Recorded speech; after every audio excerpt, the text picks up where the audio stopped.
Hello again.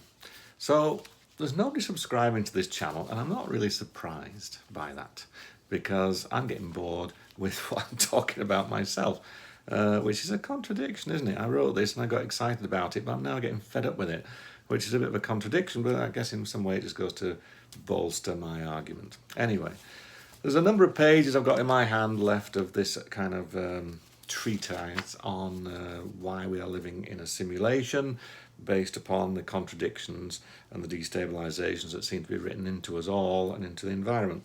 So I'm just going to whip through what's left because, as I say, I'm getting a bit fed up with it. So yeah, here we go. Oh, and as you notice, I've got a new thing now. I've got like a stand for my thing, and I've got a light, so I'm kind of just steady, ready to go. All right, so everything we desire to do or eat is generally not good for us. That stands to reason, right? Sugary stuff, tobacco, alcohol, profligate sexual relations, and especially sex, right? We get stuck in this kind of jaws of a dilemma where we want a steady relationship, we want a loving, steady relationship, but we're driven to spread ourselves sexually with other people. So, and then of course, once we start doing that, then we get into the jaws, and the jaws start closing on us. Very nice. So yeah, generally everything we want to do is not good for us. Weight. What's up with weight? Okay. We want to be thin, we want to be fit and healthy, but we enjoy sitting around and filling our faces, okay? What's up with that? And why is it when you go on a diet that the body actively works against you? Why is that? Well, it's a guy's contradiction, isn't it, in life? The negativity bias, where we chain negative events in our heads very easily. And it's almost like watching a film show, often, of negative events from our lives. I know a lot of people, through my professional career, who sit home old and depressed and chaining negative events and regrets. Why is that? Why are we written like that? Some people think it's evolutionarily kind of beneficial, right? So you have a negative events in your head, and then you avoid future negative events, as opposed to walking around nice and positive, where you might kind of, kill yourself if you think there isn't a tiger in the bush, rather than the person who thinks there is a tiger in the bush. Rambling on. You see, I'm a bit fed up with this, right? Being right. Yeah, being right. It's an addiction. We're addicted to being right. Content and rational argument. I mean, you can see it in the present day, 2021. Content and rational argument mean nothing, really. It's the tone, and it's the addiction to the cult of the personality, but it's also the addiction to being right. If I am joined with some great person, then I can feel righteous, and I can feel right. And I don't have to live in an ambiguous place. Unfortunately, being right means other people are wrong. And then that, of course, leads to a nice destabilization. Yeah. Built to negativity, easily dislike other people. Why do we so easily dislike other people and other groups? We don't even know them and we can dislike them. Dear. Yeah. You can actually just know one tiny snippet of somebody and build a whole dislike based on that. A whole dislike. It's like an avatar in your head, right? Just you take a snippet of somebody or some group, and then that stands for the whole of the person or the whole of the group, and it builds an emotional reaction around it, and then you're stuck with it. Unless you actually look at yourself and take a kind of a meta-conscious look at the way you're looking at people and how you're building a kind of internal landscape of who you like and who you don't like and why. Unless you actually look at that, you're just walking around with snapshots of peoples and groups stuck in your head. And the default position is to dislike for most of us. Maybe not for all. Maybe I'm making it up, I don't know. But it seems to me the default position is to dislike. And so that's what we have to work against, like the default position is to be negative. We are built to dislike other people, yes. And we're built to dislike ourselves as well. Isn't that nice? Eh? Yeah, we can dislike ourselves very easily. And even if we don't dislike ourselves, we can dislike many of our behaviours. And the brain is designed so it parades our bad behaviours in front of us over and over again. I've talked about the craziness of getting power, right? As soon as anybody gets power, they don't turn into a benevolent person. They don't, do they? They turn into a catastrophe for themselves and for the rest of us. Why is that? And why? Not only are we addicted to being right, but we're addicted to abstract ideas that contain seeds of this addiction of being right. Surely, after such a long and tortured time on this planet, we should have got to a place where we place our brothers and sisters above abstract ideas about the way we should be on this planet. I don't know. I don't know why unless it's a simulation where we are programmed to permanently destabilise, because it should be and could be very different. It could be just humans first, a meeting of minds, a meeting of a person, and then there's no abstract idea in between us. There's just us trying to do the best we can. Yeah. The fact that I'm with a human being should be the bond that overrides all ideas, all divisions. It should be just that. We're two humans together, and that's it. All the ideas, all the divisions, all the dislikes, all the importance, all the I'm rights should dissolve in the face of just being with another human or another group of humans and getting to know what's going on with them. But it doesn't, does it? No. No. It doesn't. And you know what happens, right? As we get more and more comfortable, and life becomes easier, which is what we're aiming towards, it loses meaning. It loses meaning. And meaning is generated by suffering. Meaning is generated by being killed, or, well, maybe not after you're dead, or who knows, but being killed or killing or having the danger of being killed or having some fear of somebody taking your stuff. That's where meaning's generated from. And that's where the most bonding comes from, unfortunately, with humans, is when we're in the face of some terrible catastrophe. Why is that? Why the hell is that? That when we're faced with extinction, we bond in order, and then we usually try and kill other people so we're not extinguished. And that's where the meaning comes from, out of suffering, out of killing. And that's what we glorify as well, isn't it? You know, the statues, the remembrances. It's all about how other groups were killed and, more efficiently than they could kill us, really.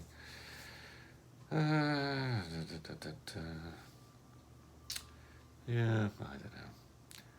We crave a safe routine and excitement at the same time. Yeah.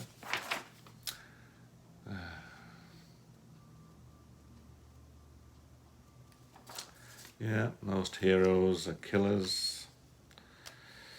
We're told over and over again that we have to protect our way of life, we have to protect our democracies, we have to protect who we are. But the way to do that seems to be prepared to kill other people. Yes. It's a little bit of a contradiction, right? Peace and protection of our peaceful way of life is rooted in our ability and our preparation to kill. Yes.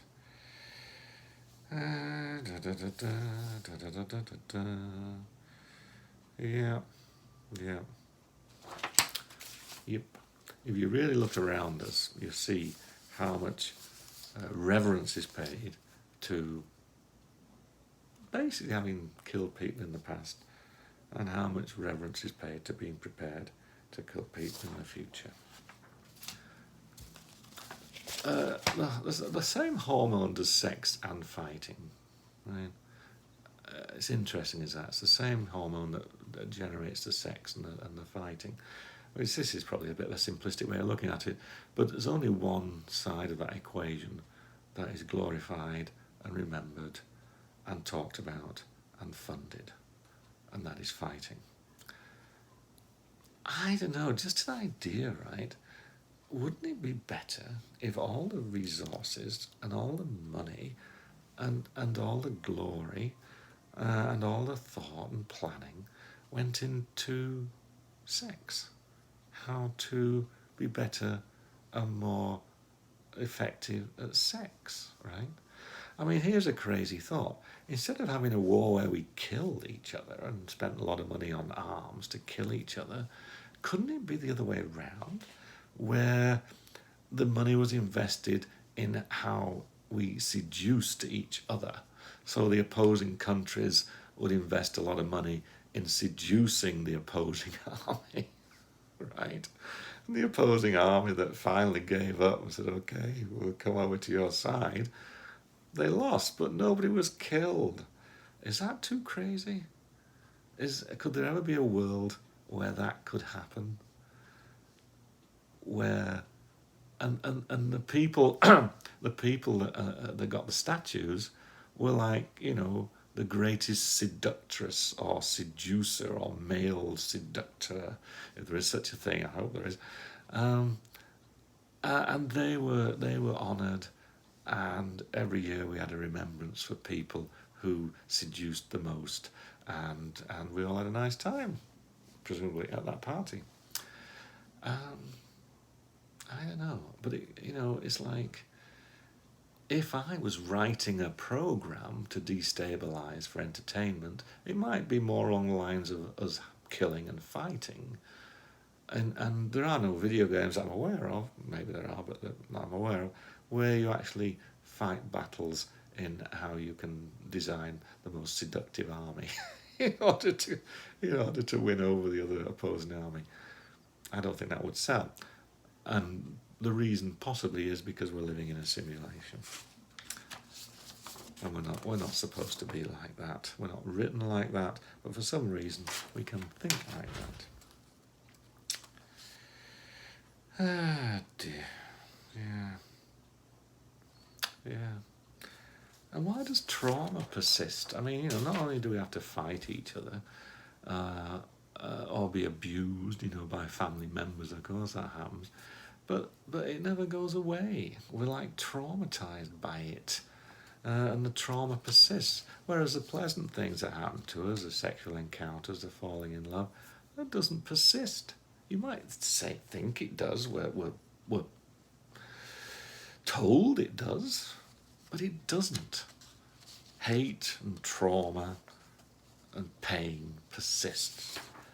Love, affection comes and goes, but it doesn't persist like the darker side of the torment that we apparently are written in.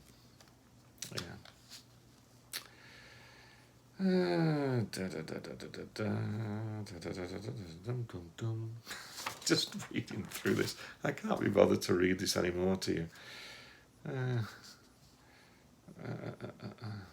Oh, right. Yeah. Why are the secrets? If I start having an affair with my next door neighbour, I'm not going to tell my wife. I'm going to keep it a secret.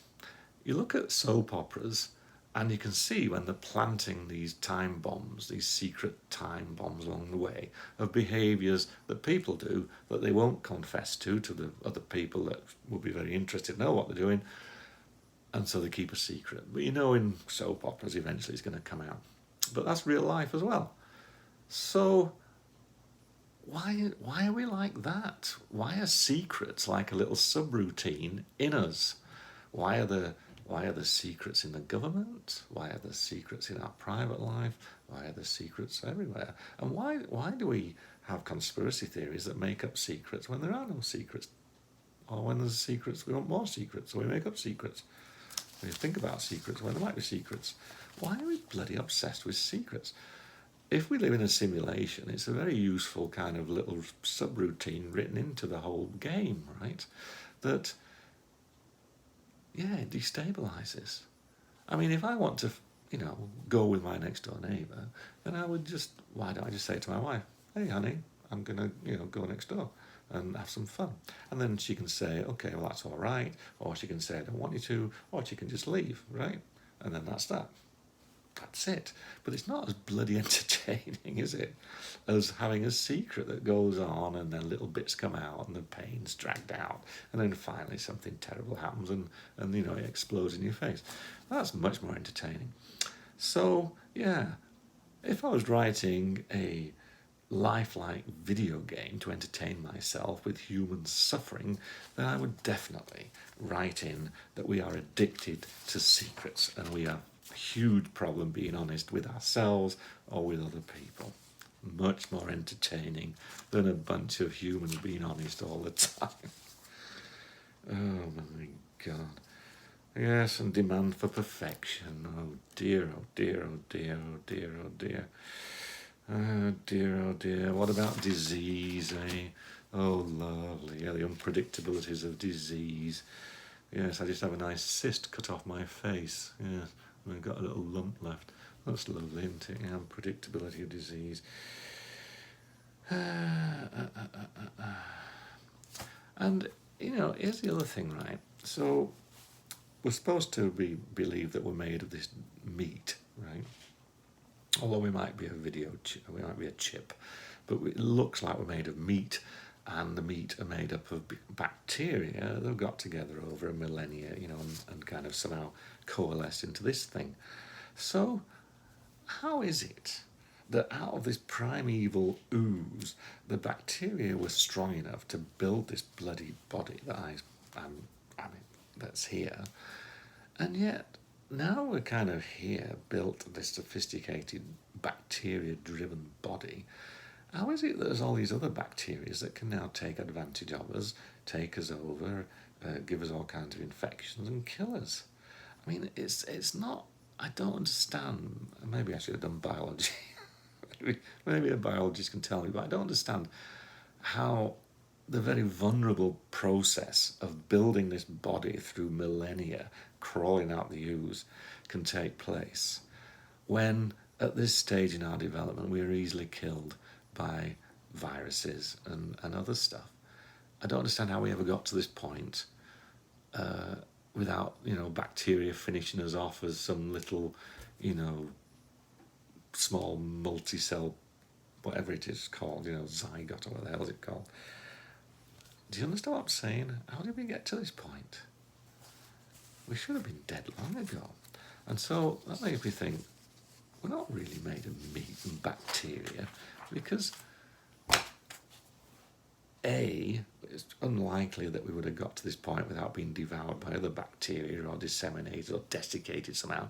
And B, if our bacteria was so strong to pull together and build this bloody body, how is it now we're so weak that, you know, we get attacked so easily? And C, where are all the bloody bacteria that we could, you know, get into our body to make us stronger and more virile and live longer? Where are the accidental bacteria that constructed this body in the first place that is now just vanished?